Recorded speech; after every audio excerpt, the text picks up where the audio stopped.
Linggo, bumandera sa tabloid na Pinoy Parazzi ang mga litrato ni Dennis Trillo at Jenelyn Mercado na magkahawak ng kamay at sweet na naglalakad sa Causeway Bay sa Hong Kong. Dahil rito lumabas ang mga spekulasyon na may relasyon na raw ang dalawa. Eksklusibong nakausap ng Showbiz Central si Jenelyn ng araw na mismong lumabas ang mga litrato upang bigyang linaw ang lahat ng kontrobersya. At pag-usapan din namin, in-expect na rin namin yan. Pinaghandaan din namin kung ano bang pwedeng mangyari. If ever may makakita, yes, alam na namin kung anong sasabihin namin. Oo. Pero may kasama kaming mga friends. Hindi lang naman kami dalawa. Baka kasi isipin ng mga tao na kaming dalawa lang. Wala naman sigurong masama doon. Wala namang, diba?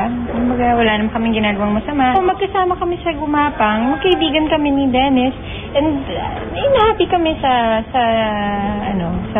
company.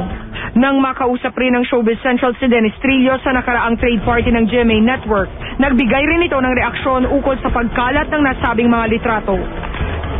Ang masama, di ba? Yun lang siguro, may picture na nakita, magkasama kami. So, alam mo naman mga tao, hindi mo makokontrol kung ano yung mga maglalaro sa mga utak niyan. Lumabas rin ang usap-usapang ipinag-shopping raw ng husto ni Dennis si Jenelyn while they were in Hong Kong.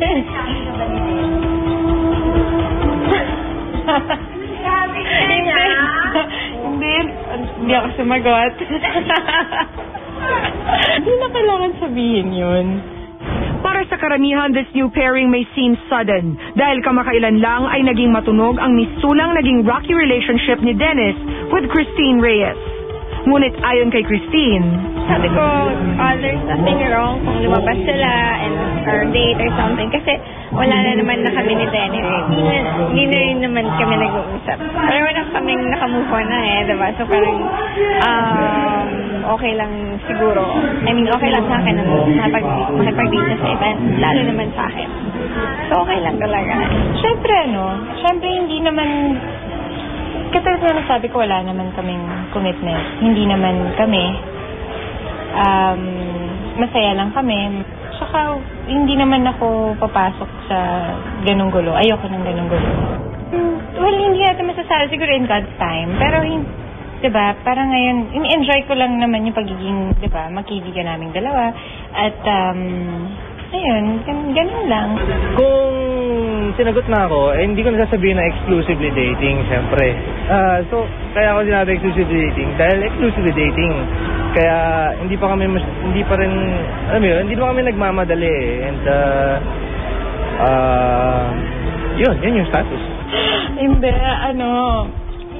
inaalalayan niya lang ako. Sa ngayon, walang commitment. Basta enjoy lang namin yung company namin. Company ng isa't isa. Thank you sa inspirasyon.